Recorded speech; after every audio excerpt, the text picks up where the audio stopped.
Allô?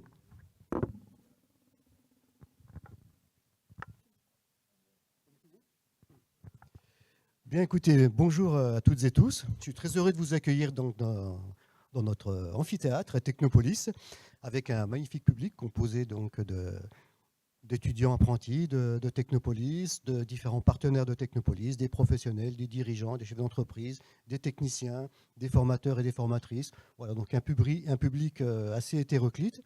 Donc je suis très content que vous soyez là. J'espère que tout cela va vous intéresser. Le public qui va participer à cette conférence ne s'arrête pas à cette seule assemblée, puisque cette conférence elle est retransmise en direct dans toutes les salles de formation de Technopolis, et tous les autres étudiants apprentis de Technopolis, dans leur salle de formation ou leur atelier, vont nous suivre en direct, sont en train de nous écouter d'ailleurs, je les salue également. Et voilà, donc il y aura également un lien qui sera envoyé à tous les partenaires, y compris ceux qui n'ont pas pu venir aujourd'hui, parce que ce n'est pas toujours évident de se libérer pour une journée entière pour participer à une conférence aussi intéressante soit-elle. Donc on enverra à tous nos partenaires, y compris à vous, un lien pour suivre cette conférence en replay, puisqu'elle est enregistrée. Voilà. Donc je laisse maintenant la parole à François de Simone, le président du conseil d'administration de Technopolis. Et dans l'intervalle, je vous souhaite une excellente journée à toutes et tous. Merci à beaucoup.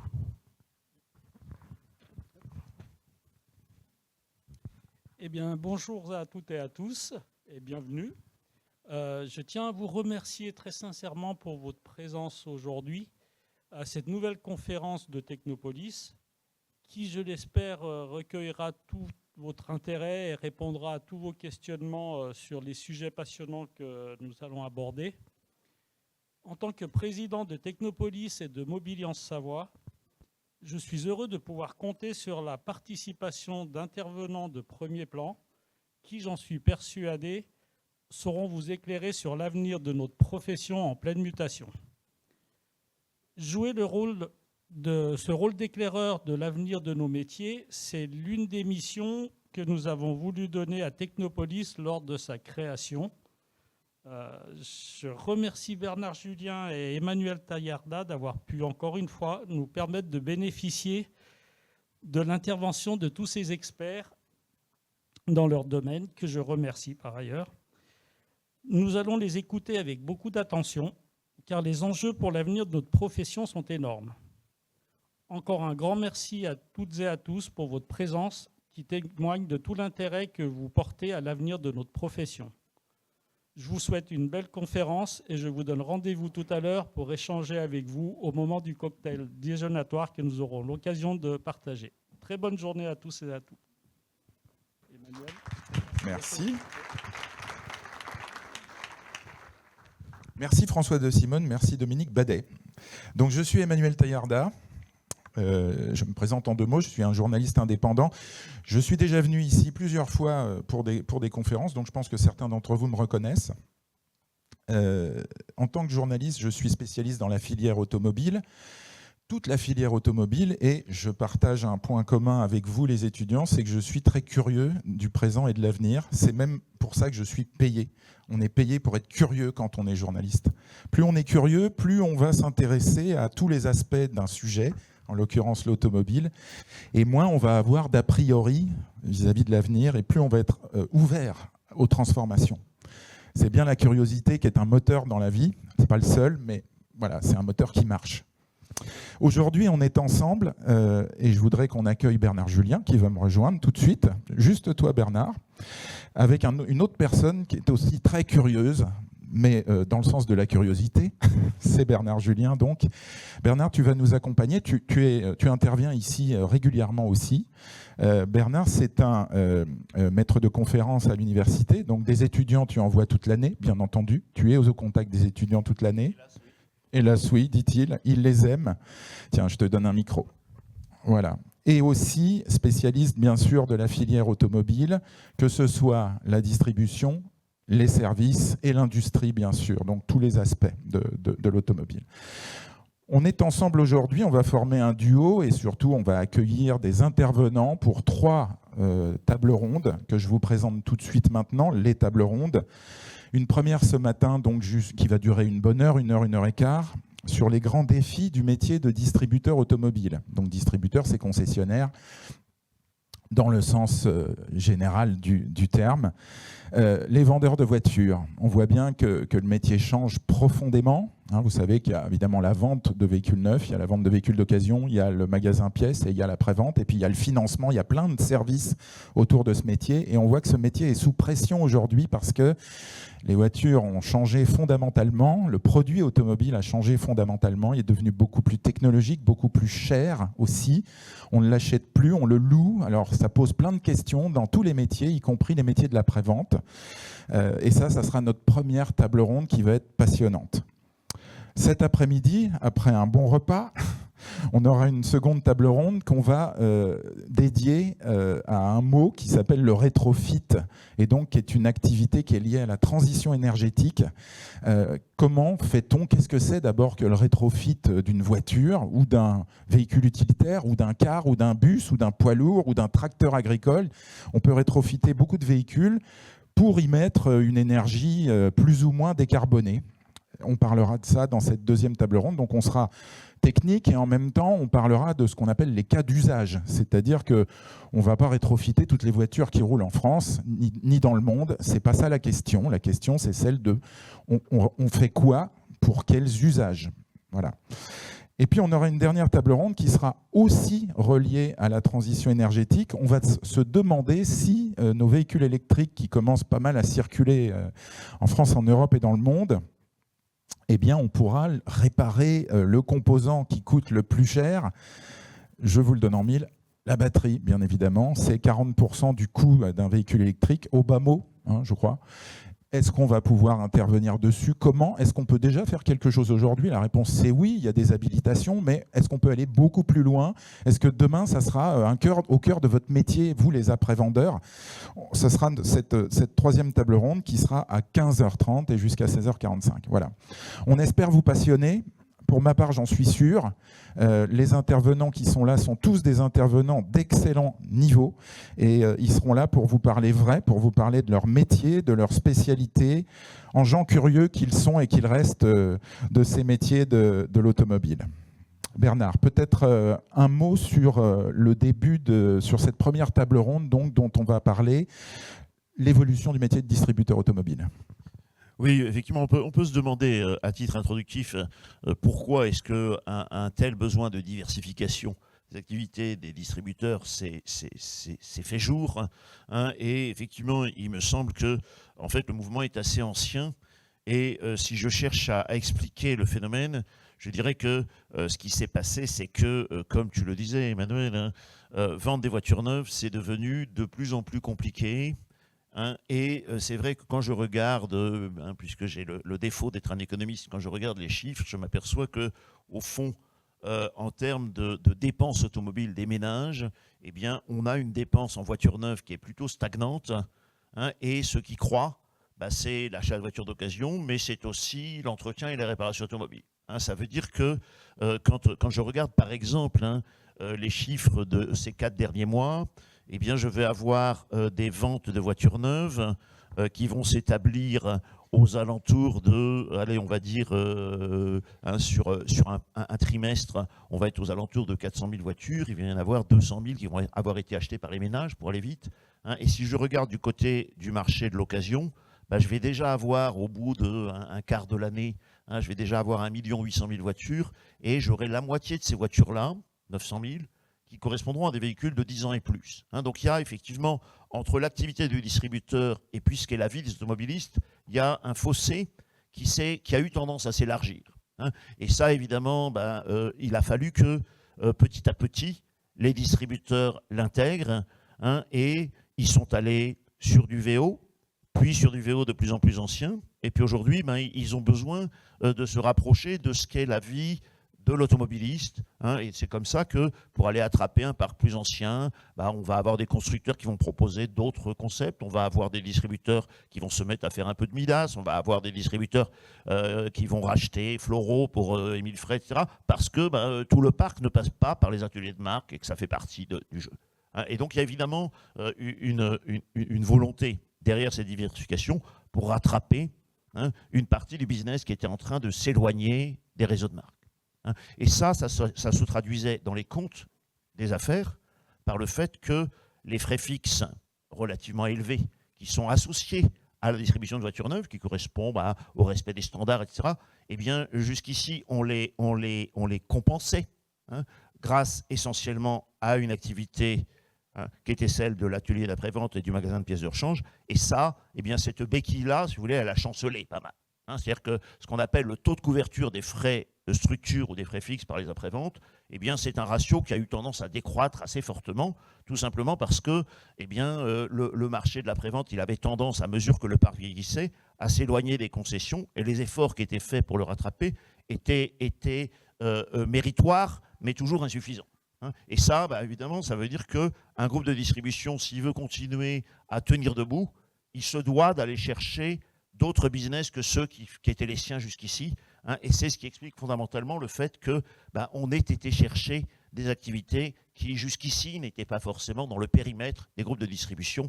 C'est comme ça qu'on pourra commencer de décrypter ce qui va nous être dit dans un instant. Merci Bernard. Installe-toi avec nous. Je te propose de prendre la place au centre. Comme ça, tu seras l'arbitre. Et on accueille Jean-Michel Lin, Thomas Martin, Fabrice Magna et Benoît Goudquillet, qui sont nos premiers intervenants, qui n'ont pas tous l'habitude de parler en public, alors on peut les applaudir pour les encourager. Bonjour messieurs, merci d'être là. Et moi, je tourne le dos au public, il ne faut jamais faire ça, c'est la première chose. Jamais tourner le dos ni à un client, ni à son public. Donc merci messieurs d'être là. Donc je présente un peu plus vos activités. Jean-Michel Lin, vous êtes président de Jeanlin Mobilité. Voilà, Jeanlin Mobilité, c'est 30 marques à peu près, et services commercialisés dans 9 départements. Vous connaissez tous ici le groupe Jeanlin, bien évidemment.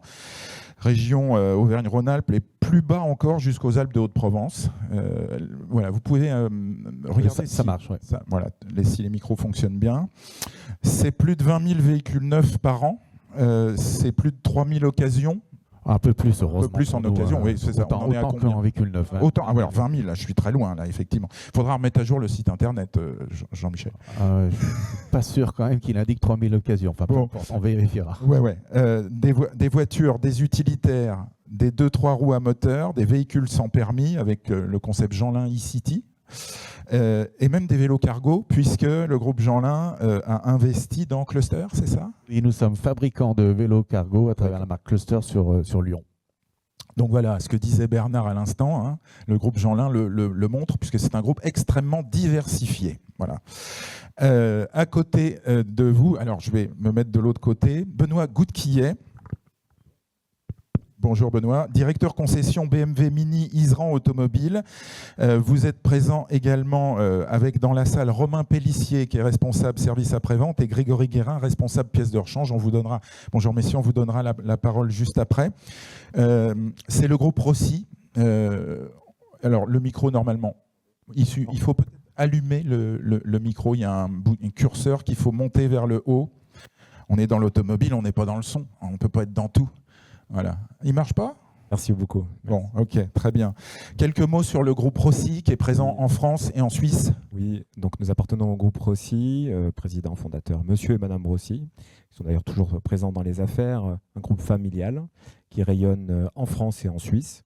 Voilà, on distribue à peu près 4000 voitures neuves, 1000 motos, à peu près 500 salariés pour un demi-milliard d'euros de chiffre d'affaires. Voilà, avec un rayonnement local très important. On est distributeur exclusif BMW et Mini et BMW Motorrad. Très bien. Et 12 sites de distribution. Même plus que ça, on est à 17 sites maintenant, voilà, et 17. on a 3 carrosseries uniquement dédiées. Voilà. Très bien. Donc effectivement, également très bien connu dans la région. Voilà. À côté de Jean-Michel Lin, Fabrice Magna, directeur général du groupe Huillier, donc distributeur. Ça fait 130 ans, 138 ans. Alors, vous ne les faites pas du tout. Alors ça, évidemment, c'est la mauvaise blague. Mais au départ, vous étiez dans le transport. Vous êtes devenu concessionnaire automobile dans les années 70, mais aussi poids lourd, acteur réputé, reconnu dans le poids lourd. Dites-nous quelques mots sur votre groupe. Donc la première activité du groupe en 1971 avec Mercedes, c'était le poids lourd et l'utilitaire, sur le site de Grenoble. Et puis le groupe a grandi avec ensuite Chambéry, Sisteron. Et aujourd'hui, c'est 12 sites dédiés à Mercedes.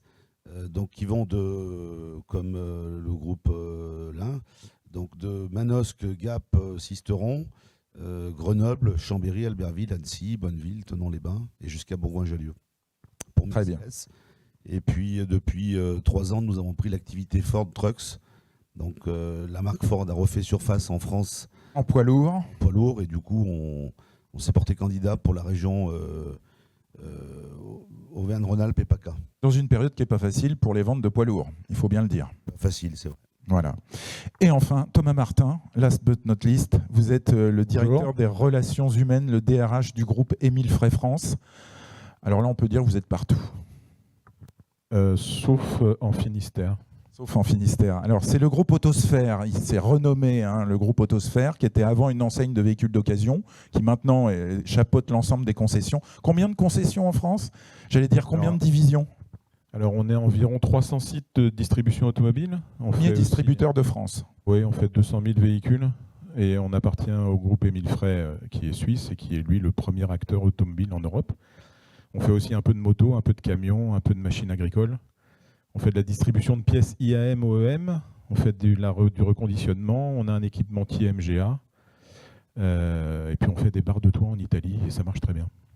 Donc vous êtes présent sur les métiers de la vente, de l'après-vente, du reconditionnement VO. Vous êtes présent dans la moto, dans le 2-3 roues, bien sûr. Dans la moto, on est présent dans le financement.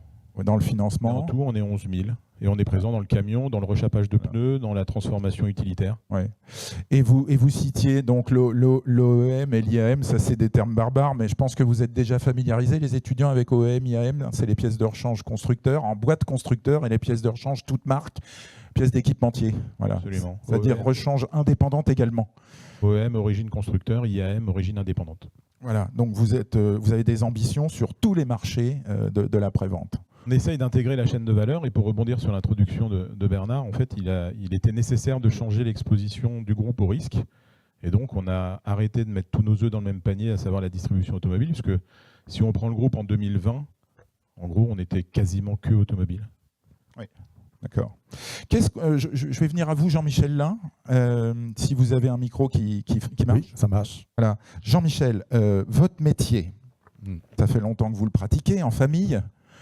1937, je ne sais plus. Non, pas tout à fait. Non, effectivement, depuis 1966. 66. Je ne sais pas pourquoi j'ai du mal avec les dates aujourd'hui. Et aujourd'hui, il y a la 3e génération. C'est la 3e génération. Est-ce que vous vous sentez serein dans votre métier aujourd'hui? C'est-à-dire, est-ce que le métier, c'est tranquille ou est-ce qu'il est vraiment sous pression? Est-ce qu'il change vite? Oui, serein, il faut l'être. Hein. En tout cas, plutôt lucide et serein. C'est sûr que il faut prendre en compte un peu tous ces bouleversements qui nous sont arrivés ces derniers mois, ces dernières années. Peut-être redonner un peu le contexte et voir pourquoi on en arrive là aujourd'hui, un peu à un tournant, en tout cas dans nos métiers. Il faut bien reconnaître que depuis quasiment 2020, la crise sanitaire, on n'a pas été épargné par, non pas des successions de crises, mais pour moi, c'est plus des empilements de crises. Pour rappel, il y a eu après la guerre, l'inflation, la pénurie de composants. On est monté jusqu'à 2 ans de délai sur les véhicules. Les niveaux des taux d'intérêt. Maintenant, on a la guerre commerciale avec nos amis américains. À ça s'ajoutent toutes les nouvelles technologies qui émergent. Moi, je pense à l'IA, je pense à la voiture intelligente, la voiture connectée. Et tout ça pour dire que finalement, on a besoin de... Et ça, en fait, ça a généré énormément de nouveaux besoins des clients, des nouvelles attentes, des nouvelles relations automobiles, des nouveaux comportements d'achat. Et du coup, nous, on pense qu'on a une vraie belle carte à jouer, justement, par rapport à ça, pour justement essayer d'anticiper les attentes des clients, d'être innovant, d'apporter des nouveaux services. Bien sûr, on parle beaucoup d'une expérience client qui doit être réussie, mais je pense qu'on doit aller plus loin, elle doit être même innovante.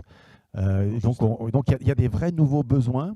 Donc, à nous de les identifier et d'apporter finalement la fluidité aujourd'hui que les clients souhaitent avoir. Hein. Comme ça a été dit, on n'achète plus forcément son véhicule, on veut le louer, on veut sur du court terme, du moyen terme. Voilà, donc on a pas mal de sujets à traiter pour les concessionnaires, les agents, les réparateurs. Et je pense qu'il y a de belles opportunités. Donc ça change très vite. Alors, ça peut paraître... c'est des propos d'un chef d'entreprise, hein, donc il faut essayer de les rendre le plus concret possible. On va prendre la transition énergétique, Jean-Michel. Donc là, aujourd'hui, vous devenez vendeur de véhicules électriques. Pas seulement à batterie d'ailleurs, hein, à hydrogène Oui, aussi. oui, hydrogène également. Hein. De neuf, mais aussi d'occasion.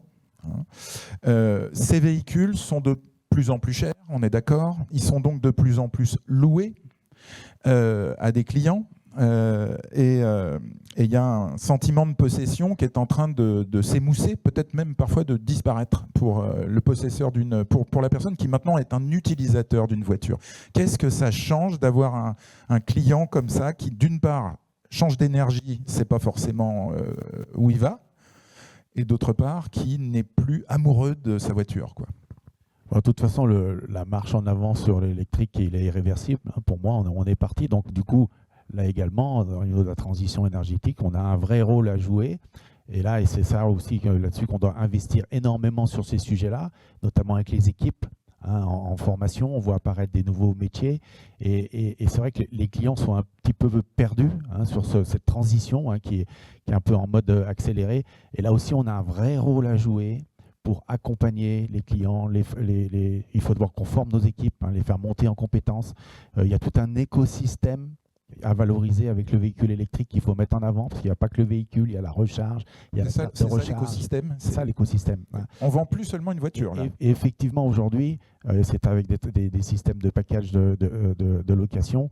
Et c'est vraiment quelque chose de nouveau, une adaptation qu'on doit transférer aux clients. Mais pour moi, c'est irréversible. Donc, c'est notre rôle de démocratiser, peut-être même d'évangéliser le véhicule électrique. Et là aussi, je pense qu'on a de belles cartes à jouer, quoi. Benoît Goudquillet, je vais vous passer le micro tout de suite. Pour BMW, il y a beaucoup de la transition énergétique, c'est très clair. Aujourd'hui, c'est chez vous, puisque c'est combien 35% des ventes de BMW qui sont en véhicules électriques. Entre 30 et 40%, c'est 50% sur le mois de mars de cette année, c'est historique. Donc vous êtes en plein dedans. On est en plein dedans. La transition vers l'électrique chez BMW, c'est une histoire qui dure, avec des modèles précurseurs comme i3, des modèles qui étaient déjà aux alentours des années 2010. Donc on connaît. Comment réussissez-vous à vendre des voitures d'une nouvelle énergie à des clients qui ne connaissaient pas ? Ça, on le dit depuis tout à l'heure. Vos vendeurs. Oui, le métier change clairement, et ce qui doit surtout changer, c'est notre façon de travailler, notre façon de conseiller le client. Aujourd'hui, nos vendeurs doivent s'adapter à des clients qui sont dans le doute, qui entendent beaucoup de choses. Je crois qu'à vous tous aussi, ce qu'il faut, c'est qu'on rassure. Tout va bien se passer. C'est une transition, comme beaucoup d'autres domaines. Ça fait peur, c'est la peur de la panne. Ça fait peur, et au final, plus nos vendeurs sont formés, plus ils peuvent rassurer. Et puis surtout, il faut essayer. C'est ça la force, c'est de passer du temps dans les voitures, de faire vivre l'expérience de recharge. On en parlait tout à l'heure. C'est pas seulement que la voiture, c'est tout l'environnement qui va avec. Et ça, c'est le métier d'un conseiller commercial, qui doit même aller plus loin. Aujourd'hui, un conseiller commercial doit avoir une dimension aussi comptable. On doit apporter un conseil. 60% de notre clientèle est professionnelle, profession libérale, chef d'entreprise, etc. Et l'électrique, c'est aussi beaucoup d'avantages fiscaux. Et ça c'est vraiment une valeur ajoutée. Nos vendeurs doivent sortir du conseil basique pour apporter une dimension plus importante. Et ça passe par la formation. C'est l'objet d'aujourd'hui. Je vais passer la parole à Fabrice Magna. Chez Mercedes, c'est la même chose. Il y a l'électrification, la série EQ, EQE, EQB, EQE, et j'en oublie, EQS, voilà. Donc ça s'électrifie à vitesse grand V, mais on vend aussi beaucoup d'hybrides rechargeables diesel. Voilà. C'est une spécificité Mercedes d'ailleurs. Normalement, le micro fonctionne toujours. Ça marche, oui. Ça marche. Donc, essence et diesel. Oui. C'est compliqué chez vous? Vos vendeurs y croient tous? Alors, bien sûr que les vendeurs y croient, comme disait... Bien obligé d'y croire, en quelque sorte. Voilà, de toute façon, aujourd'hui, on est parti.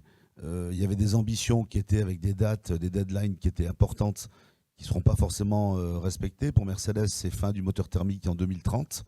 Quand vous dites qu'ils ne seront pas forcément respectés? Au départ, tout le monde avait un un calendrier qui était très optimiste dans toutes les. On pensait tous que ça allait être facile. Alors après, Ils pensaient tous, presque donc, tous. nous, en ce qui nous concerne, entre les gammes électriques et hybrides, on fait en gros 30% du volume en voiture particulière. On parle que de voiture, là, hein, pas d'utilitaire et de poids lourd. Bon, moi, ce que je désapprouve un petit peu au départ, c'est que beaucoup d'hybrides, notamment, ont été vendus pour des questions fiscales. Parce que, Quand on dit fiscal, ça veut dire qu'il y a des avantages fiscaux pour le chef d'entreprise. voilà, tout à fait, des avantages Pour fiscaux. l'entreprise. On est en France, un pays qui a la particularité aussi des taxes carbone qui sont très importantes. sur Les véhicules. malus écologiques, Malus écologique, s'ajoutent les malus exactement. au poids. Voilà. Vous apprenez ça en cours, évidemment. Donc aujourd'hui, sur une voiture qui est un petit peu puissante, c'est 70 000 €, c'est énorme. Et ça arrive à être sur certaines gammes plus cher que le prix de la voiture. Un bon vieux Chez GLC, nous, mais un bon vieux GLC hybride rechargeable, il prend combien en malus au poids? 15 000? un peu moins. Un peu moins. 12 12 000. 000. Un peu moins parce qu'il est hybride, voilà. Voilà. Vous vous rendez compte de ça? C'est-à-dire sur une voiture qui vaut combien? 60 000 €? Un peu plus. Un peu plus, 70 000. Bon, c'est pour des gens quand même qui ont les moyens et qui vont louer à 800, 900 € par mois, c'est ça? Tout à fait, oui. Bon. Bah, on leur rajoute aujourd'hui 12 000 € parce que ces véhicules, soi-disant, pèsent trop lourd. Pourquoi? Parce qu'on les a rendus lourds pour les rendre plus écologiquement corrects. Donc, quelque part, ça se mord un peu voilà, la queue. Donc moi, enfin, chez Mercedes, aujourd'hui, il y a une gamme électrique qui est complète, d'accord, qui est intéressante en termes d'autonomie, parce que tout passe par là. Et c'est vrai qu'avec la démocratisation des bornes, etc., ça commence à être quelque chose de relativement intéressant. Donc pour la partie voiture. Après, ce qui est intéressant aussi, c'est la partie utilitaire, hein, où aujourd'hui, il y a une gamme vraiment qui est développée avec, encore une fois, de l'autonomie. Donc la particularité de notre région ici, dans les Alpes, ça se complexifie un petit peu avec le problème de la température et aussi de la géographie, hein, où c'est pas si simple. Bon, mais ça a le mérite d'exister. Et en poids lourd, c'est tout autre chose. Donc en poids lourd, il y a des véhicules électriques qui existent chez Mercedes depuis 4 ou 5 ans, avec une autonomie qui n'était pas suffisante. Et aujourd'hui, il y a un produit qui est sorti, qu'on est en train de livrer les premiers, qui s'appelle l'Actros i600, qui a des performances qui sont hors du commun. Et on peut arriver à faire 1000 km par jour avec une seule recharge. Une recharge rapide qui recharge à 80%. Donc là, ça commence à être très intéressant. Il n'en demeure pas moins que concernant le poids lourd, mon avis, c'est que les véhicules électriques correspondent à des trajets qui sont réguliers, qui sont connus. On ne peut pas partir à l'aventure en étant performant avec un véhicule électrique poids lourd comme ça, en disant bah, tiens, on va charger là pour l'instant. Je parle bien de pour l'instant. Mais par contre, c'est vrai que pour des trajets qui sont bien définis, des parcours qui sont connus et qui sont réguliers, ça peut fonctionner. Mais en poids lourd, à mon avis, l'électricité, même si les constructeurs et le nôtre en particulier le disent, pour moi, le véhicule électrique en poids lourd ne prendra pas tout le marché. Il restera toujours des véhicules thermiques. Ça peut pas être autrement. Voilà, c'est-à-dire qu'il y a les dates, 2035, fin de la commercialisation en Europe du moteur thermique, ça c'est ce qu'on demande. Il y a évidemment la même chose pour le poids lourd. Alors il y a les réglementations CAFE dans l'automobile et l'utilitaire et Vecto dans le poids lourd qui imposent effectivement des dates de baisse aussi des émissions moyennes des véhicules. Donc les constructeurs sont tous cernés, la distribution aussi. Et dans la réalité, ça ne va pas tout à fait aussi vite. Je vais venir vous rejoindre, c'est mieux, parce que sinon, je ne fais que vous tourner le dos, et alternativement aux uns et aux autres. Thomas Martin, vous venez d'entendre les 3 distributeurs. De votre côté, en tant que responsable des ressources humaines, qu'est-ce que ça veut dire pour les métiers de la vente ? Alors déjà, ça veut dire une chose, c'est qu'aujourd'hui, il est beaucoup plus confortable d'être chez un distributeur que chez un constructeur. L'environnement et le paysage politique et économique qui se dessine fait que les jobs les plus sûrs sont dans la distribution parce qu'il faudra toujours quelqu'un pour avoir une relation humaine avec un client. Ça, on en est à peu près certain. Ce que ça change aujourd'hui, c'est que nos clients sont un petit peu perdus, on l'a dit, ils ne savent pas trop comment prendre les choses. Ça bouleverse un peu tous leurs repères. On ne va plus dans une station-service, on ne met plus 20 minutes à se recharger, on ne sait pas comment faire. L'électrique, ça se consomme d'une certaine façon. Il faut changer les réflexes et puis on perd des repères de base. Le repère de base dans l'après-vente, c'était la vidange. Bon, la vidange sur un moteur électrique, évidemment, il n'y en a plus. Donc il faut avoir une vraie relation humaine, basculer dans la relation, dans la réassurance, bien leur expliquer. Je rejoins Je rejoins le groupe Rossi, il faut ne pas hésiter à faire essayer, à faire expérimenter, à faire vivre. Et on voit bien que les clients qui viennent de moins en moins dans les showrooms, hein, un client vient en moyenne 1,2 ou 1,3 fois avant d'acheter. Ça veut dire une fois, quoi. Faut quand même avoir bon tout de suite. Ça veut dire entre 1 et 2, donc ça veut dire que quand vous avez un client en face de vous, en fait, vous êtes en finale de Roland-Garros, soit vous gagnez, soit vous perdez. C'est aussi simple que ça, et le choix est déjà quasiment fait. Donc il faut vraiment avoir des gens qui s'intéressent à l'autre, qui fassent vivre une expérience de relations humaines, s'intéresser aux gens, s'intéresser à la personne, être curieuse de son besoin, être à l'écoute. Et donc c'est un vrai transfert aujourd'hui auquel on assiste, c'est qu'il faut passer du VIN à la vie, on va s'adresser à un client et on va arrêter de parler que de sa voiture. Et c'est ce que nous on demande, et c'est ce que nous on attend dans nos équipes, c'est d'avoir cette bascule et de s'intéresser à la personne qu'on a en face de nous et qui vient vivre une expérience et qui en fait va choisir la voiture qu'il va acheter en fonction de l'expérience que lui aura fait vivre le vendeur, l'après-vendeur, toute la relation qu'il aurait avec la concession dès le bonjour de l'hôtesse d'accueil. Donc on est vraiment dans cette dimension-là, à mon avis. Passer du VIN à la vie. Passer du VIN à la vie, absolument. Elle est bien. Et elle est mémotechnique pour les gens. On la retient. Benoît Goudquillet, c'est un peu la même chose, ce que vous dites. C'est effectivement, aujourd'hui, on n'a plus le droit de penser qu'un client, on va le voir 3, 4, 5 fois. Il faut avoir bon tout de suite. Oui, il faut avoir faut faire bon du premier coup. Et Thomas le disait très, très bien.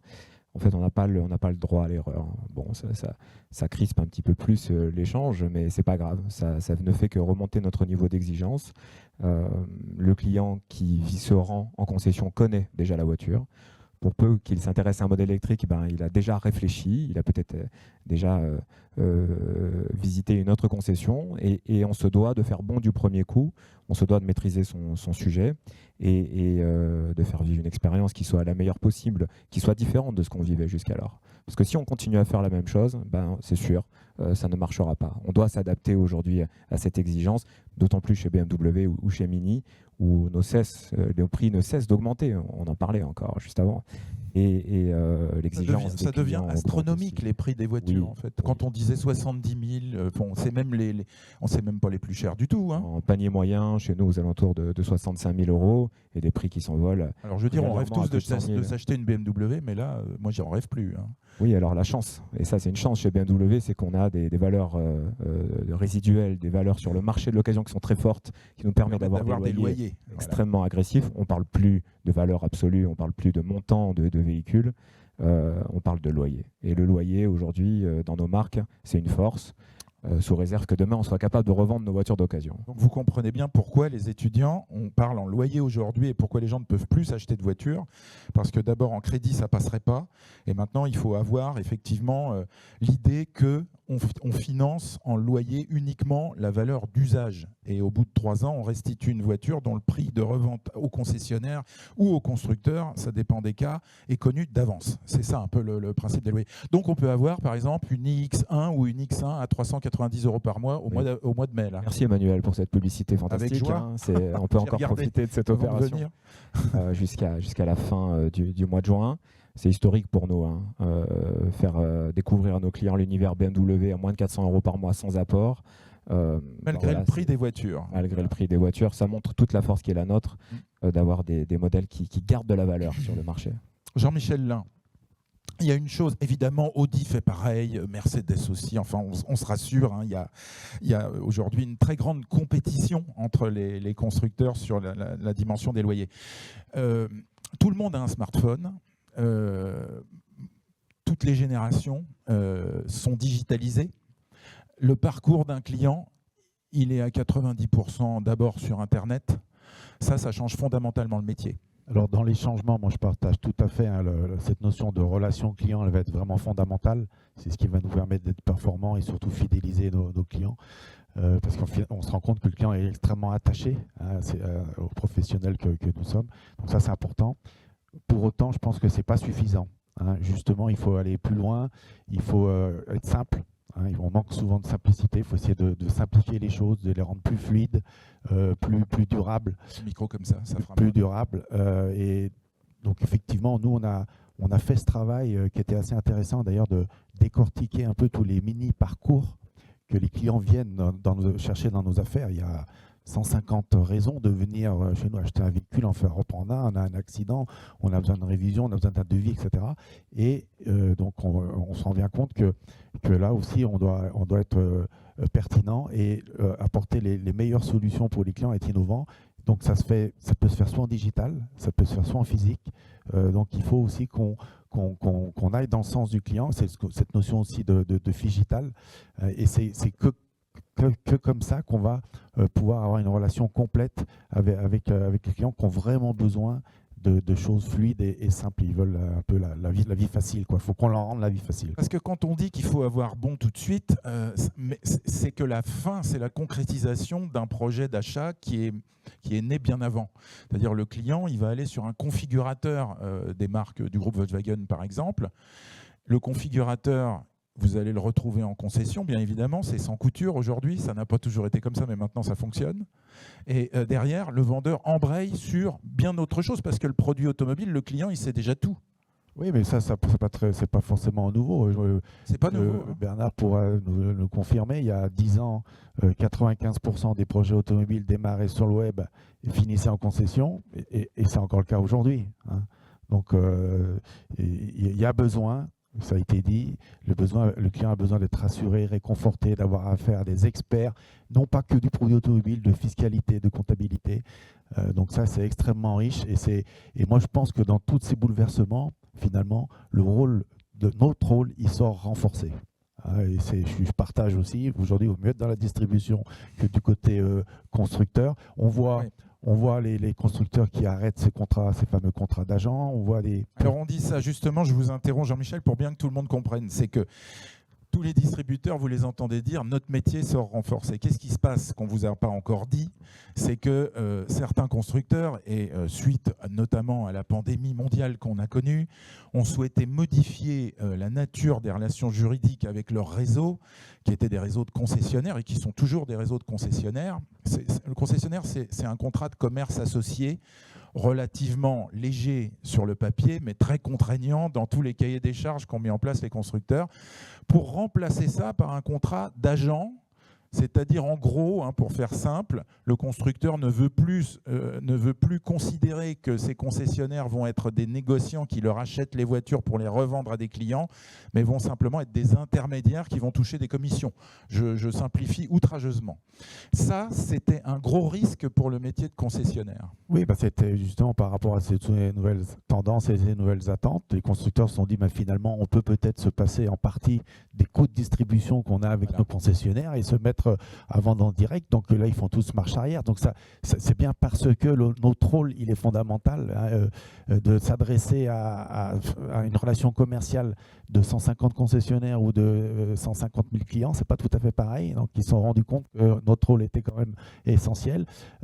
Et on voit aussi les pure players qui ont voulu, là, dans cette période, vendre en direct, notamment des véhicules d'occasion. Je pense à des Cazoo. Aujourd'hui, ils ont fait marche arrière, quoi. Ça marche pas, quoi. Tesla, après, il y a peut-être d'autres vente directe aujourd'hui on voit que c'est quand même aussi compliqué. Voilà, donc je pense qu'on a vraiment dans nos métiers, en plus il y a plein de nouveaux métiers qui arrivent, dans la data, dans les experts produits. Donc voilà, on a la distribution automobile a pour moi quand même de beaux jours à venir. Bernard Julien, un petit mot de synthèse là-dessus. Les constructeurs ont voulu se passer de la distribution?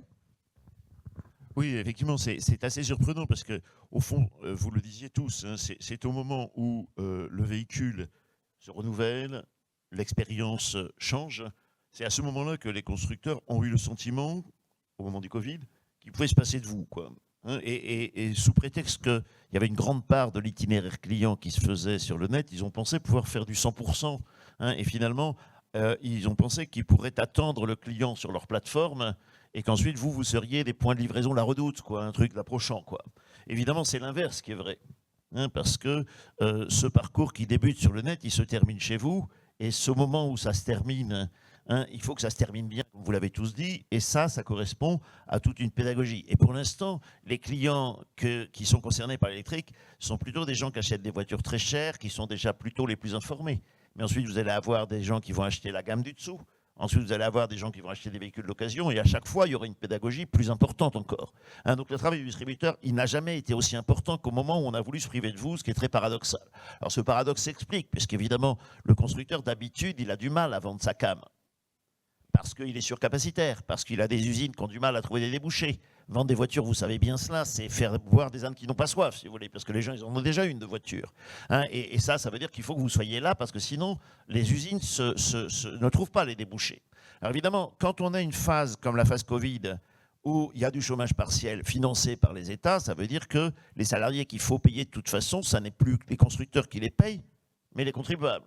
Et du coup, tout d'un coup, ils ont le pricing power parce que ils ont la capacité de ne pas produire sans perdre de l'argent, quoi. Et donc, ils ont, je pense, ces constructeurs, confondu un épisode qui était très conjoncturel, très particulier, avec ce qui pouvait devenir la règle, si vous voulez, d'une certaine manière. Hein, et ce que disait Jean-Michel il y a un instant sur le fait qu'ils font machine arrière, c'est qu'ils se sont trompés fondamentalement dans leur analyse. Et c'est effectivement cette idée que, au fond, vous êtes quand même mieux armés pour comprendre et le client, et le marché, et la variété de ses besoins, que le constructeur qui, depuis son siège, depuis son marketing central, a toutes les peines du monde à comprendre le mouvement tel qu'il va falloir qu'il s'opère. Hein, peut-être pas dans le Finistère, parce que vous n'êtes pas dans le Finistère, mais un peu partout en France. Hein, et effectivement, marketer une voiture électrique dans cette région-là, c'est pas pareil que dans les Côtes-d'Armor, c'est pas pareil qu'en région parisienne, etc. Et de cela, vous êtes gestionnaire, hein, et le constructeur, à chaque fois qu'il a voulu se passer de vous, il s'en est mordu les doigts, et c'est encore ce qu'on vient de vivre. Sans doute, quoi. Et puis il y a deux principes de réalité quand même. Il y a deux principes de réalité quand même. Le premier, c'est que quand on interroge les Français, ils ne sont pas prêts à faire plus de 20 minutes de trajet pour trouver une solution automobile. Donc ça, a priori, si on veut vendre les voitures chez Peugeot depuis que la Grande Armée, on ne va pas résoudre le problème des 20 minutes. Et Peugeot a déménagé de la Grande Armée. Et le deuxième principe, c'est que tous les constructeurs, depuis des années, on travaille tous dans l'automobile depuis un certain temps, ont voulu mettre la main sur la data client. Et tous ceux qui ont mis la main plus ou moins n'ont jamais réussi à l'exploiter. Jamais. Donc ce sont deux principes de réalité qui font que quand au bout on doit s'intéresser à la seule personne qui compte, c'est-à-dire le client, parce que c'est lui qui achète, donc c'est lui qui quand même fait vivre tout le monde à la fin, il faut bien tenir compte quand même de son besoin et de ce qu'il est prêt à faire. Et puis, comme on tape un peu sur nos constructeurs, on peut rajouter aussi qu'ils n'avaient pas imaginé que le rôle aussi qu'on peut jouer de tampon et d'amortisseur, que ça soit dans la relation client, mais aussi quand ils sont en surstock, il faut faire des opérations d'achat, etc. Quand ils sont en vente directe, ils sont trompés sur les résiduels, ils sont trompés un peu sur tous les sujets. Alors, on va essayer de ne pas rentrer trop dans les jargons techniques. Moi, je voudrais élargir ce sujet, parce que là, on a parlé de la vente, mais maintenant, on va parler du véhicule d'occasion et de l'après-vente. On est là beaucoup pour ça aussi. Pour introduire ça, il faut comprendre que, évidemment, tout est lié. Aujourd'hui, on a des voitures neuves très chères. Ça fait des années que les voitures sont devenues de plus en plus chères. On a des acheteurs qui sont de plus en plus âgés, entre guillemets. Je crois que c'est 56 ans l'âge moyen de l'acheteur d'un véhicule neuf, alors que le marketing d'ailleurs est fait pour les jeunes. Donc on essaie de transformer les vieux en jeunes finalement par la publicité. Toute plaisanterie mise à part, il se vend depuis des années 1 700 000 voitures alors qu'il s'en vendait 2,2 millions il y a 10 ans. Donc il s'en vend 25% de moins. Parallèlement à ça, le parc automobile ça croît. Hein, on a 42 millions de voitures et 7 millions d'utilitaires, les chiffres au 31 décembre 2024, qui roulent en France.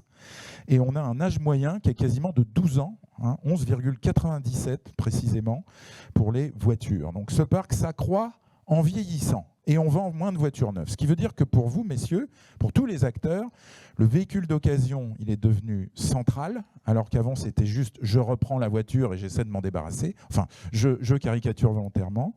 Et en plus, après, l'après-vente est fondamentale puisque le parc vieillit. Donc, comment arrivez-vous à transformer vos métiers pour que chez vous, dans vos services, on comprenne mieux et on agisse mieux, par exemple en partant de l'après-vente pour séduire les clients dans leur parcours global. Benoît Goudquillet, je vous donne la parole à ce sujet. Ensuite, j'irai interroger vos collaborateurs. La partie après-vente dans nos organisations, elle est clairement essentielle. On vend des voitures depuis longtemps. On sait clairement que c'est le vendeur qui vend la voiture la première fois et ensuite c'est le service après-vente. Dans le parcours client, tout au long de sa vie d'utilisation de sa voiture, l'après-vente va occuper une place prépondérante et toute notre énergie, depuis maintenant un peu plus de 3 ans, est tournée vers la satisfaction de nos clients et notre capacité à trouver des solutions, parce que des problèmes il y en a, c'est la vie malheureusement des voitures, et d'être à la hauteur de leur attente. Donc l'après-vente fait clairement partie de notre stratégie pour continuer à développer nos activités. Ouais, je vais me diriger donc vers Romain Pellissier. Vous êtes responsable après-vente dans l'entreprise, donc au sein du groupe Rossi, BMW Isran, responsable après-vente. Donc le service devient, le micro fonctionne, il n'y a pas de souci, devient stratégique aujourd'hui. C'est-à-dire on a l'impression qu'on inverse la polarité. Avant, la concession, c'était la marque, c'était la voiture, et maintenant, c'est beaucoup le service après-vente. Expliquez-nous. Avancez-vous un petit peu, levez-vous, peut-être venez peut-être ici, et puis venez aussi Grégory, on va en profiter. Nous, voilà, on change les micros, c'est juste parce qu'on était loin des émetteurs. Vous entendez là? Voilà, on vous entend très bien. Ouais, bonjour à tous. Effectivement, l'après-vente aujourd'hui, ça prend vraiment beaucoup de place dans les concessions. Le but vraiment, c'est de fidéliser nos clients. C'est vraiment nos stratégies. Ça passe par un service après-vente de qualité. Ça veut dire quoi, qualité? Parce qu'on a l'impression que ça ne s'invente pas, que c'est presque, je sais pas, de l'ingénierie appliquée, on fait toujours la même chose, mais non, ça change. Alors non, la qualité, c'est simplifier la réparation et l'entretien de nos véhicules. Pour que le client, pour un client satisfait, c'est un client pour lequel le parcours est très simple. Si on est en panne, on a une réponse tout de suite. Si on est en entretien, on a un rendez-vous tout de suite. Et tout se passe très bien, quoi. Le client prend son rendez-vous après-vente en ligne chez BMW Isran?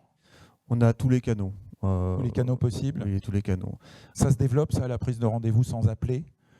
Ça se développe. Malgré tout, nos clients aiment vraiment nous appeler. Ils aiment la relation au téléphone pour expliquer leurs problèmes, c'est ça, par exemple? Oui, oui. Nous, on a la chance d'avoir un service de planification des rendez-vous qui est assez efficace. Quand nos clients nous appellent, ils ont rapidement quelqu'un, rapidement un rendez-vous, et la relation verbale est beaucoup plus simple que l'application, les services en ligne. Ouais, c'est-à-dire, on a beau dire tout est digitalisé, finalement, le client, lui, il change moins vite que ça. Oui, ça ne robotise pas. Ça représente 3% de nos rendez-vous. Ah oui, c'est pas beaucoup, effectivement. Pas beaucoup. Ouais, ouais. Et en général, c'est plutôt des jeunes qui réservent par appli ou non, pas forcément? Ça veut rien dire? J'ai pas le statistique là-dessus, ouais, mais je ne pense bien. pas que ce soit les gens de 56 ans. Alors, est-ce que c'est important d'avoir un après-vente satisfaisant pour racheter une voiture d'occasion ou neuve ensuite? J'imagine que oui. Ah bah clairement, quand on voit que le parcours client pour le véhicule neuf, c'est une fois, enfin il faut le faire en une fois. Nous derrière, on voit en moyenne 2 fois le client par an. Donc si le propriétaire loue sa voiture pendant 3 ans, et ben on va le voir 6 fois, quoi. Quand le service commercial va le voir qu'une fois. Donc oui, c'est très, très important. Très, très important, effectivement. 60% des clients, ce sont des professionnels. Donc pour eux, c'est zéro défaut. C'est-à-dire la voiture, elle doit rouler tout le temps.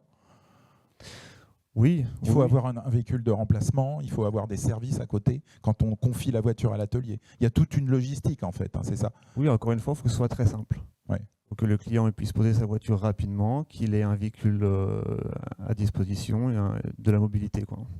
C'est des choses qui n'ont pas l'air de changer depuis 10 ans, ça, finalement. Elles sont sur le devant de la scène aujourd'hui, parce qu'il faut fidéliser un client, mais finalement, c'est des organisations qui sont indispensables. Oui, ça ne change pas.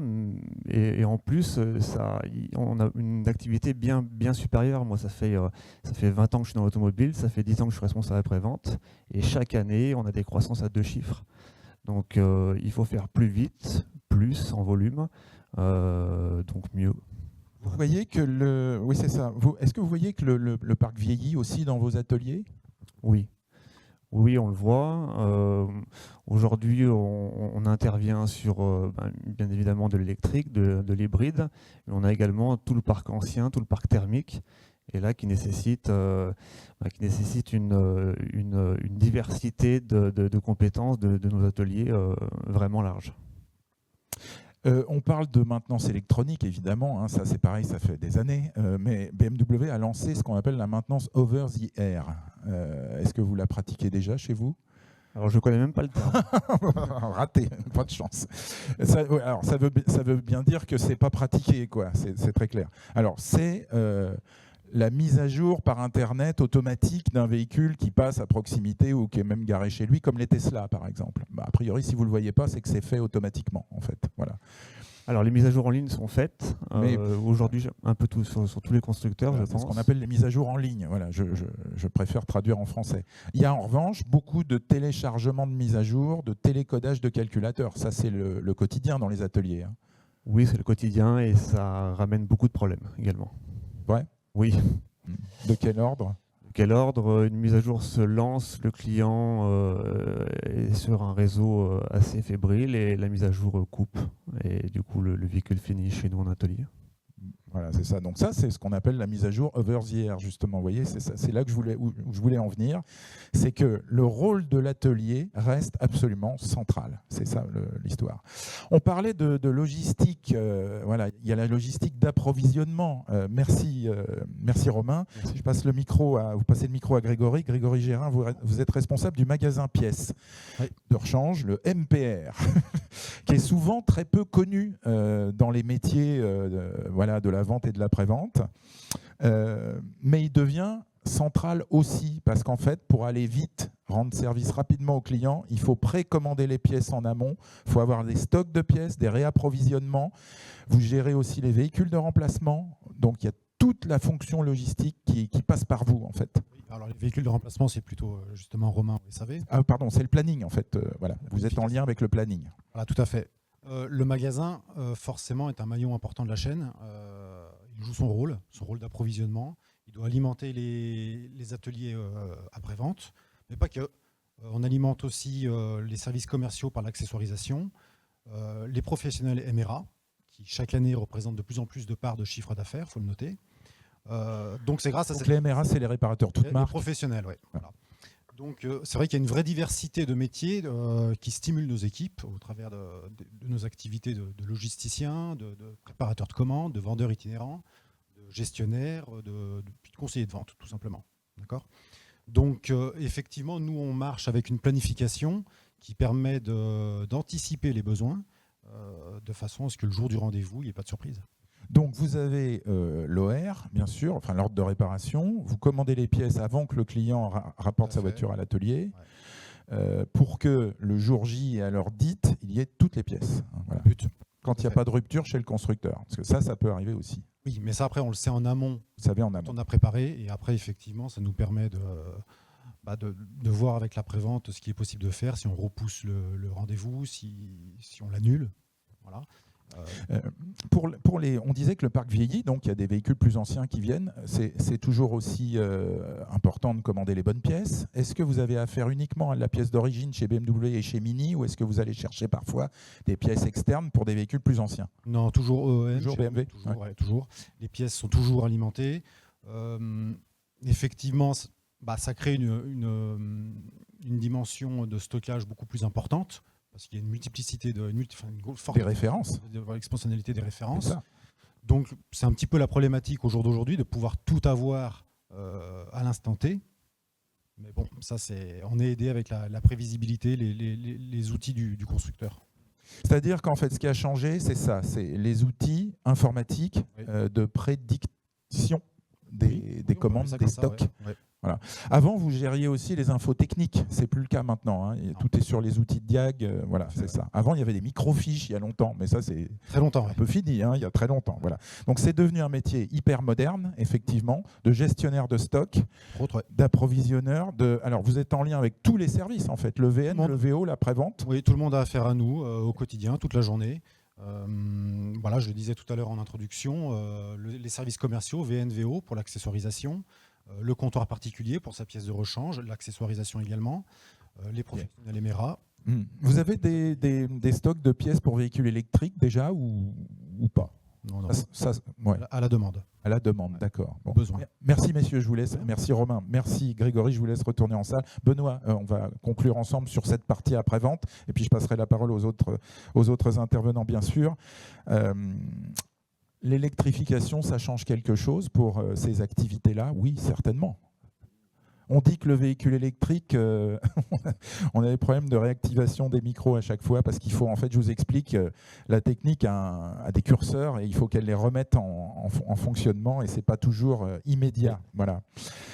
Le temps. Je crois que ouais, parfait, super. Voilà. Donc l'électrification, on dit beaucoup qu'un véhicule électrique, ça se répare beaucoup moins. Donc ça veut dire on fait chuter le chiffre d'affaires atelier. Et là, ce que disait Bernard tout à l'heure, comme il faut que le chiffre d'affaires atelier monte pour compenser le manque de rentabilité du véhicule neuf, on se demande où ça va tout ça. Ouais.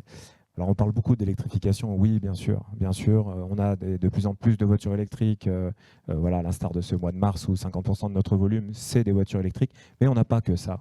On a encore régulièrement devant notre concession des M2, M3, M4, M5, des voitures qui nous font rêver et où on a encore besoin de personnel formé qui soit capable de réparer nos moteurs thermiques.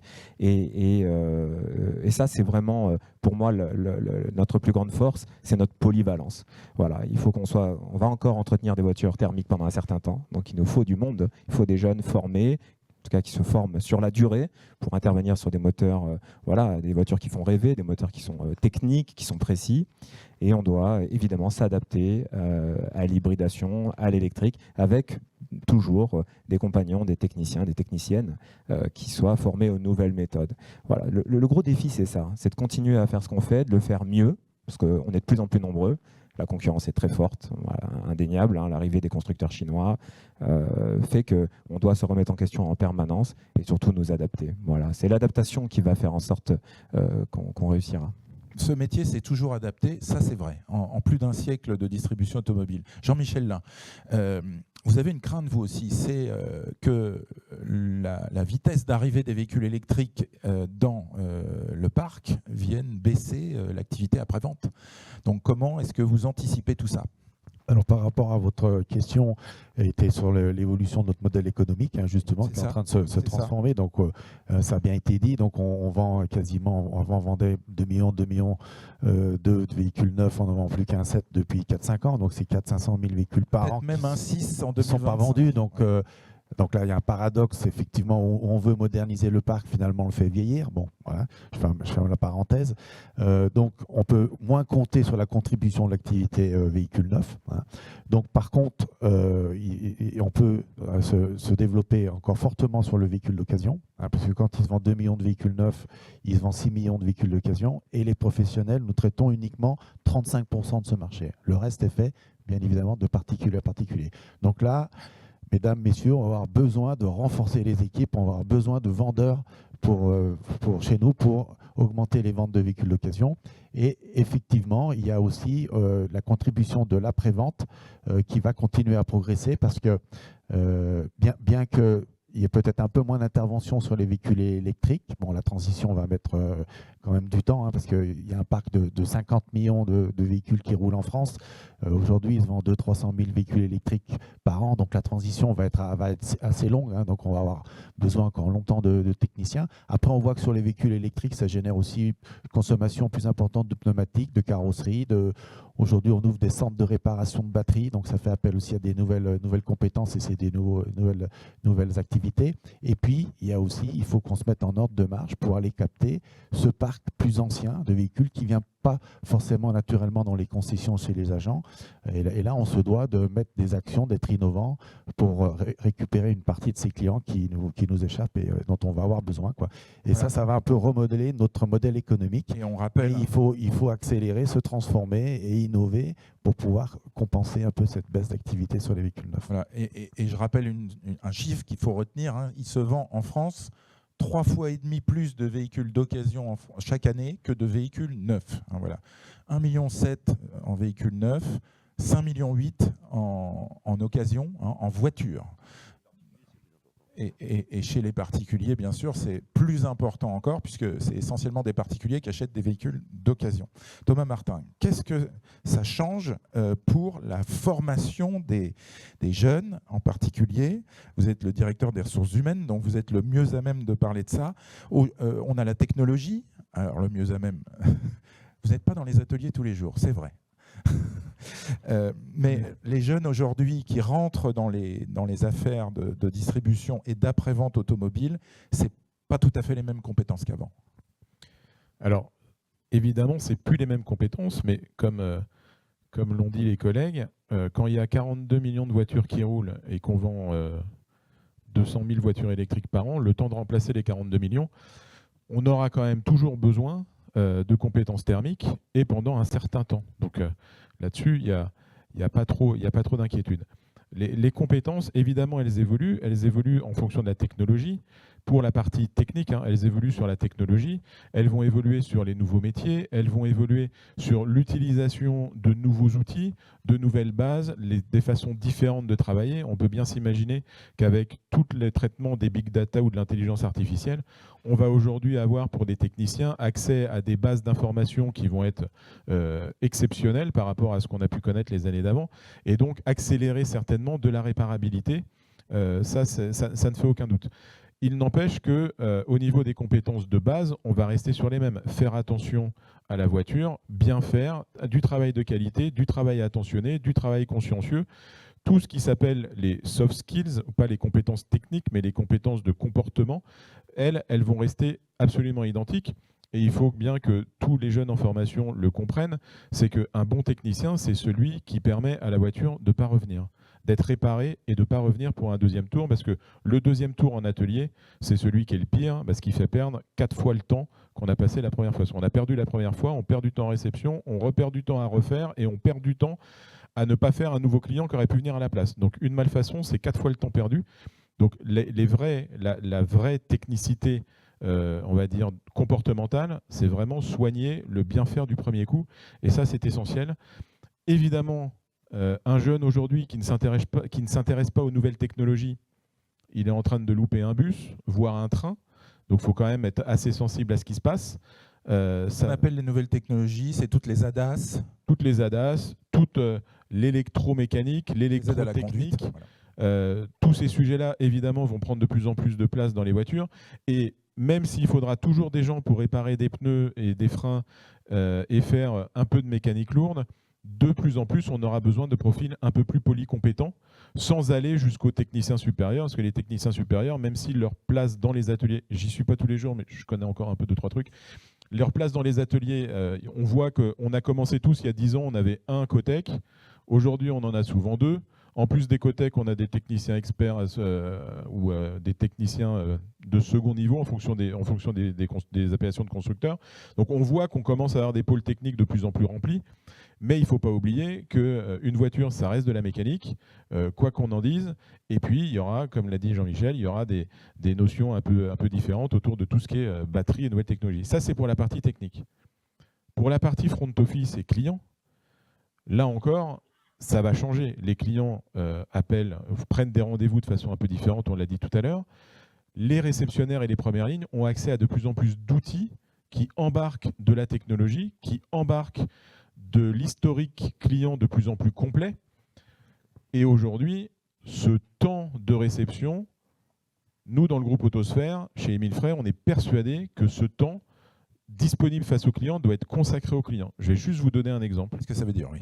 Il y a 10 ans, ou 5 ans même, on envoyait des SMS de confirmation de rendez-vous. Je pense qu'on l'a tous fait. On a eu, alors ça nous a fait rigoler, jaune quand même. Pourquoi ? Parce qu'on a repris les textes des SMS qu'on envoyait.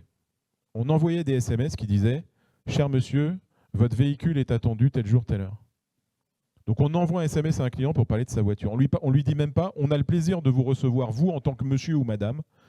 On envoyait un SMS à la voiture. Donc on marchait sur la tête. On était tellement pris dans notre technicité, dans notre monde, qu'on a toujours oublié, et de plus en plus on oubliait qu'on ne parlait pas à une voiture. La voiture, on pouvait lui parler, elle ne nous a jamais répondu. On a tous fait des tours de véhicule, c'est jamais le véhicule qui nous a dit « j'ai mal ici, j'ai bobo là ». Et le client, on lui parlait dans notre langage technique et c'est des enquêtes clientèle qui le remontent fréquemment, hein, la réputation des garagistes, le fait de parler avec un langage technique, de prendre de haut, c'est des choses qu'on entend systématiquement. Et c'est ça qu'il faut qu'on change pour ceux d'entre vous qui veulent aussi s'intéresser au métier de la réception et de la relation client. Il faut vraiment, quand je disais passer du VIN à la vie, en réception, il faut vraiment passer à la vie. Parler au client, parler de son besoin, parler de ce qu'il entend, parler de ce qu'il ressent.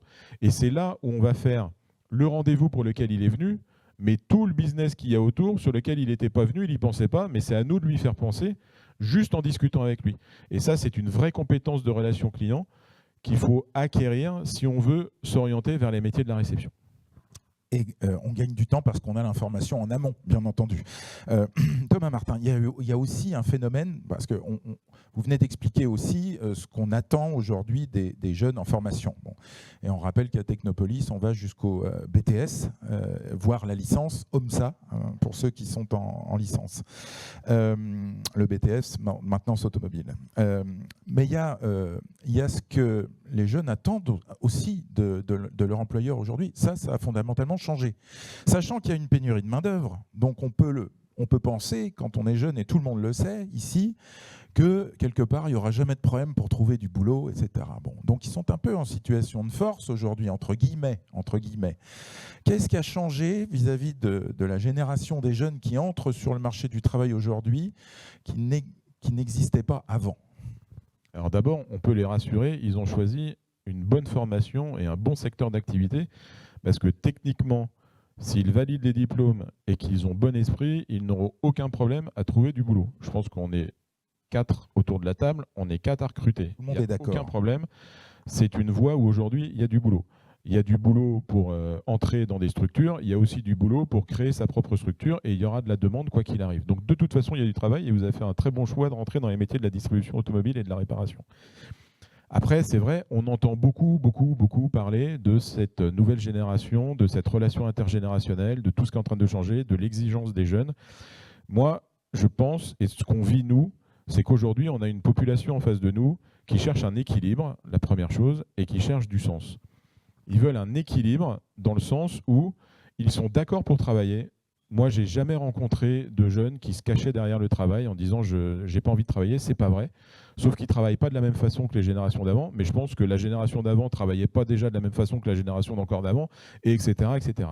Ça, c'est certain. Donc, ils veulent un équilibre, ils sont prêts à donner, mais ils veulent de la réciprocité. Et pour nous, en tout cas, c'est OK, parce que par définition, un contrat de travail, c'est de la réciprocité. C'est un employeur qui achète une force de travail en contrepartie d'un salaire. Ça, c'est la base d'un contrat de travail, c'est du droit, c'est l'objet même d'un contrat de travail pour réaliser une mission. Les jeunes sont prêts à réaliser la mission, pas dans n'importe quelle condition, et ça, c'est éventuellement un vrai changement. On peut pas les blâmer, ils n'ont plus envie d'être corvéables à merci, mais par contre, s'engager dans le travail, moi, j'en ai jamais vu qui n'avaient pas envie de s'engager. Ils sont prêts à respecter les règles de l'entreprise, ils sont prêts à travailler et à donner de leur temps, mais ils ne veulent pas que leur travail devienne toute leur vie. Vous dites la quête de sens. La quête de sens, c'est savoir pourquoi on le fait. Donc quand ils rentrent dans nos entreprises, il faut expliquer pourquoi on le fait. Il faut leur expliquer que leur travail, même quand ils font une vidange, derrière il y a un client qui doit être satisfait, parce que s'il est satisfait, il va revenir, parce qu'il va dire du bien de la boutique, parce que ça va faire du good buzz autour de la concession. Ça, c'est la première chose. Il peut y avoir une deuxième quête de sens, avec tous les enjeux écologiques dont on parle et toutes les sensibilités, notamment chez les jeunes générations. C'est finalement... est-ce que l'automobile est vraiment un secteur qui soit cohérent avec tout ce qu'on entend sur le fait qu'il y aura peut-être plus de planète dans 150 ans, etc. etc. Tous ces métiers de sens, on travaille beaucoup, et tous autour de cette table ronde, on le fait. On travaille beaucoup dans le reconditionnement, dans la première vie, la deuxième vie, la troisième vie, la quatrième vie des véhicules. Donc on est dans l'économie circulaire. Et toutes ces démarches autour de l'engagement sociétal, de la responsabilité environnementale, ce sont des discours qui aujourd'hui sont importants pour les jeunes générations. Et en plus, on est en Savoie et on sait que la Savoie est très motrice sur ce type de sujet. Mais ce sont des métiers où en fait, on est déjà présent sans le dire. Quand on parle, alors on parle de voitures, mais quand on parle de VHU, de qu'est-ce qu'on fait des épaves de voitures? Aujourd'hui, 94% d'un véhicule est recyclé. Et ça fait des années en fait qu'on y est. Le rechapage des pneus, ça fait des années qu'on y est, que la filière automobile y est sans qu'on le dise. Et tout ça sont des choses dont il faut que nous, on soit fiers, qu'on porte le message pour sensibiliser, parce que ce sont des métiers qui existent. Et nous, on voit des jeunes qui nous posent des questions de savoir si les usines de reconditionnement VO, en quoi ça consiste. Et il faut aussi qu'on soit bien clair sur d'où on part. L'important de la trajectoire écologique, c'est de baisser par rapport à d'où on part. Alors, on est de l'industrie automobile, on fabrique des moteurs thermiques, donc on part de haut. L'important, c'est la trajectoire. On ne va pas arriver dans un monde à zéro émission tout de suite dans la distribution automobile, et il ne faut pas rêver. Par contre, quand Fabrice parle de Mercedes qui fait un camion qui fait 1000 km en électrique, il faut voir d'où part l'activité du camion. Avant, c'était des gros diesels, on roulait derrière, on fermait toutes les fenêtres, on coupait les clims parce qu'il ne fallait surtout pas que ça rentre dans les habitacles. Aujourd'hui, 1000 km en électrique, et ça ne fait que commencer. Donc la dynamique est prise, et c'est aussi ça la quête de sens, c'est savoir qui je suis, être reconnu par mon employeur, que mon employeur s'intéresse à moi en tant que personne, donc on est bien dans la relation humaine, qu'il me considère comme personne et pas que comme salarié, mécanicien, productif, mais comme une vraie personne qui a une vie, qui a des envies, qui a des objectifs, que je sois écouté, que je sois entendu. Et contrairement à ce qu'on pense, c'est pas une génération de grands vindicatifs. Une fois qu'on rentre dans la discussion, les discussions sont assez claires. Et il y a de la contradiction, il y a de la contradiction saine, c'est pas de l'exigence à tout crin. Et en tout cas, nous, c'est pas ce qu'on vit avec les jeunes qu'on encadre et qu'on embauche dans les FIPRO School, dans notre école de formation. On ne va pas faire de concurrence à Technopolis, évidemment, mais on a à notre petite échelle une école de formation et on a ces discussions-là avec eux. Et il faut simplement être très à l'écoute, comme on leur demande en fait d'être à l'écoute des clients qu'ils vont rencontrer demain. Là, messieurs, je vous fais réagir. La quête de sens, elle vaut pour les personnes que l'on cherche à recruter, elle vaut pour votre management aussi. Jean-Michel Lin. Micro bleu. Ah non, finalement, il prend le jaune. C'est celui qui marche, quoi, finalement. Qui marche. Moi, je partage tout à fait. Donc, il y a plusieurs critères maintenant qui rentrent en compte pour essayer de fidéliser nos collaborateurs, et c'est bien normal. Il y a pas uniquement l'aspect rémunération. Et pour compléter, je peux rajouter aussi que les jeunes maintenant veulent vraiment participer à la construction de l'histoire d'entreprise. Ils veulent participer à la mission, à écrire l'histoire, et surtout à partager. Ils veulent être dans l'entreprise et partager ses valeurs. C'est quelque chose qui est très fort. Et donc, pour revenir à la question, je pense que c'est une des faiblesses de nos modèles économiques, de nos structures. On n'a pas su, et on y travaille, pour renforcer le management de proximité, le middle management. C'est souvent de la promotion interne. Ça veut dire quoi? C'est qui dans l'entreprise, le middle management? On a de la chance dans nos métiers, et ça c'est aussi une chance. On peut fortement évoluer. On peut commencer comme apprenti, mécanicien, chef d'atelier, directeur après-vente, etc. Donc il y a des grosses possibilités de promotion interne. Et ce qu'on s'est aperçu un peu avec le temps, et c'était l'une de nos faiblesses, c'est qu'on n'accompagnait pas suffisamment cette évolution interne en formant à d'autres compétences nécessaires, des compétences humaines et des compétences professionnelles, parce que un manager, ça s'apprend, il y a des techniques, etc. Et donc, c'est pour ça qu'on est en train vraiment de travailler sur nos managers, nos middle managers, et qu'ils soient plus en phase avec ce management de proximité qui est nécessaire aujourd'hui pour engager et motiver nos équipes. Fabrice Magna, en tant que spécialiste poids lourd, quel message vous souhaitez faire passer aux étudiants? Moi, ce que je souhaite faire passer, c'est que on n'a peut-être pas assez valorisé nos métiers, d'après ce qu'on disait.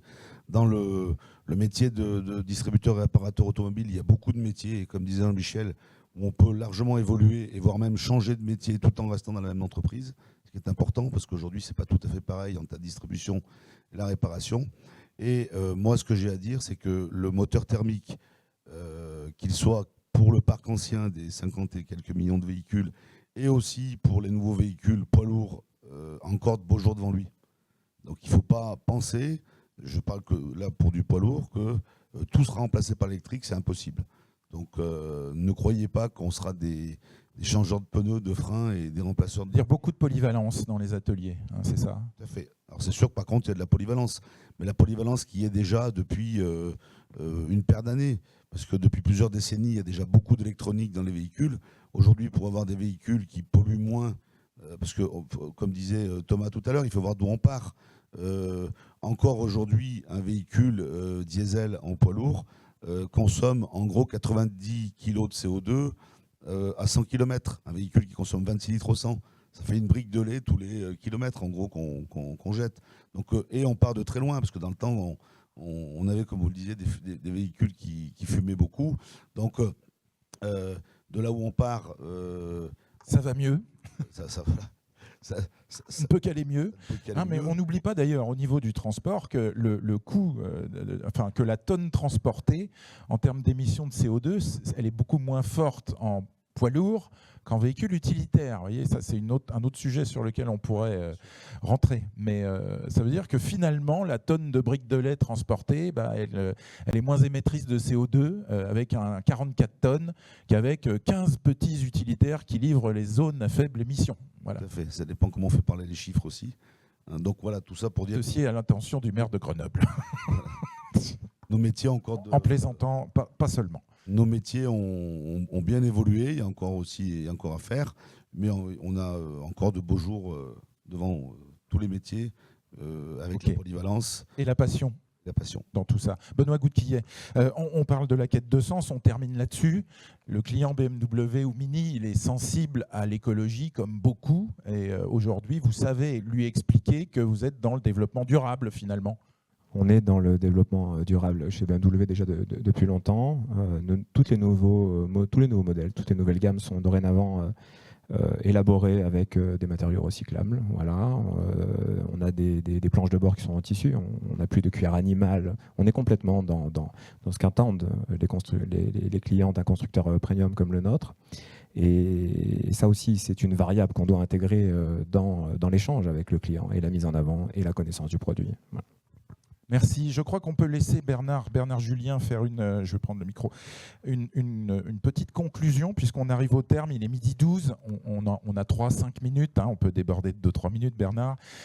Effectivement, on voit les enjeux. On les a dressés tous ensemble. L'enjeu du vendeur, l'interconnexion entre tous les services face à un client qui a profondément muté, d'une profession qui passe d'une image finalement qui était assez négative à une profession d'avenir en quelque sorte pour la décarbonation, pour l'économie circulaire. Oui, alors moi je suis assez attentif au lien qu'on peut établir ou qu'on doit établir entre cette question de la diversification et puis la question de l'intérêt qu'il peut y avoir pour un jeune à embrasser vos métiers, quoi. Je pense que c'est quand même assez étroitement lié, parce que individuellement, comme disait Jean-Michel, le fait de chercher du sens, c'est aussi chercher à avoir avec les collègues des interactions qui soient porteuses de sens, quoi. Est-ce que ce qu'on a entendu de la prévente, le fait que le client, il vienne quand même très rarement acheter une voiture, mais plus souvent à l'atelier, ça incite vivement les organisations concessions et les organisations des groupes de distribution à désiloter et à retrouver des formes d'interaction entre les boulots de la prévente et les boulots de la vente qui avaient éventuellement été perdus, quoi. Désiloter, retirer les silos. Retirer les silos, c'est-à-dire qu'on a eu tendance à dire, chaque business doit être traité comme un business, le VO à côté du VM, etc. Et puis en fait, ce qu'on est en train de découvrir, c'est que on gagne beaucoup à ce que les différents services interagissent les uns avec les autres. C'est ce qu'on a entendu de la prévente. Et donc je pense que les occasions d'être en relation avec le client et de faire valoir le groupe ou la concession, elles doivent être dans la conscience de chacun, et l'idée de se passer l'info doit être au cœur, et donc ça veut dire qu'on travaille en équipe, on travaille pour faire évoluer et on travaille pour un client qui est le même, et que l'ensemble des parties prenantes de l'entreprise connaissent. Et donc ça veut dire que, si vous voulez, il s'agit d'être efficient chacun dans son métier, mais il s'agit aussi et surtout désormais de faire valoir ce message-là, quoi, d'une certaine manière. Alors ça me paraît assez important parce que c'est vrai que moi j'ai traîné quand même dans ce milieu-là pas mal, et j'ai entendu des gens qui quittaient par exemple les ateliers des concessionnaires en ayant l'impression qu'on ne leur faisait pas forcément confiance pour faire le boulot qu'ils estimaient nécessaire de faire auprès des clients, quoi. On a des gens qui avaient vécu cette mutation où on a beaucoup processé, et qui disait, à force de processer, on perd l'intérêt qu'il y avait à interagir entre nous, et de cela, on est en train de revenir, et je pense que ça permettra de régler une partie des problèmes de turnover. Les mercenaires dont on a beaucoup entendu parler, on en aura d'autant moins que vous serez capable de jouer le coup comme ça, quelque chose comme ça. Alors par rapport à la quête de sens, moi je suis assez sensible à ce qu'on entendait il y a un instant, en particulier sur l'économie circulaire. Pourquoi? Parce qu'au fond, le boulot que vous faites, quand vous apercevez que vous vendez moins de voitures neuves, vous dites, bien sûr qu'on va peut-être vendre moins de voitures neuves, mais on n'a pas fini avec le client une fois qu'on lui a vendu la voiture, parce qu'il la garde longtemps.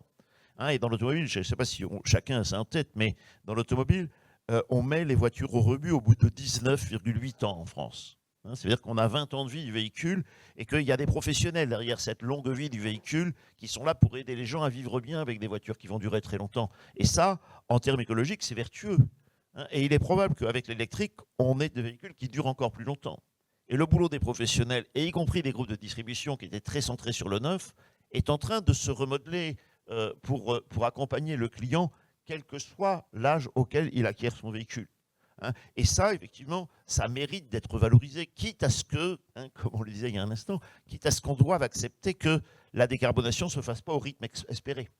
Parce que si on doit effectivement bazarder tout le parc thermique pour le changer en électrique, on ne va pas y arriver, et deux, on ne sera pas forcément dans des voies de décarbonation qui sont souhaitables. Il y a quand même des émissions à la production auxquelles il faut penser. Et puis, de toute façon, si on ne veut pas extraire trop de matière, si on ne veut pas assoiffer la planète de cobalt, on a avantage à être beaucoup plus précautionneux par rapport à cela. Et donc,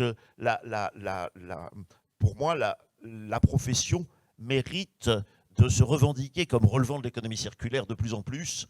Et ça fait sens du point de vue des affaires, mais aussi du point de vue des jeunes qui rentrent dans ces métiers-là, je pense. Oui. Merci Bernard. Effectivement, un petit mot de Thomas Martin. Juste pour que vous ayez l'ordre d'idée, entre mettre une voiture électrique neuve à la route avec tout ce que ça a supposé en coût de production et prolonger la durée de vie d'un moteur thermique d'encore 10 ans, en termes de carbone et de décarbonation, il est plus rentable de prolonger la durée de vie d'un véhicule thermique de 10 ans. À méditer. Merci, messieurs, merci beaucoup. On peut applaudir nos intervenants, Jean-Michel Lin, Thomas Martin, Fabrice Magna et Benoît Goudquillet, ainsi que Romain et Grégory. Merci, messieurs. On va profiter d'un repas ensemble. On est tous invités, y compris moi. Donc je suis ravi de ça. Et nous reprenons à 14 h pour y parler de rétrofit, donc de transition énergétique, puis de réparabilité des batteries. Donc soyez bien tous présents. Et merci à tous les étudiants qui sont restés en classe également pour nous suivre. Et à tout à l'heure.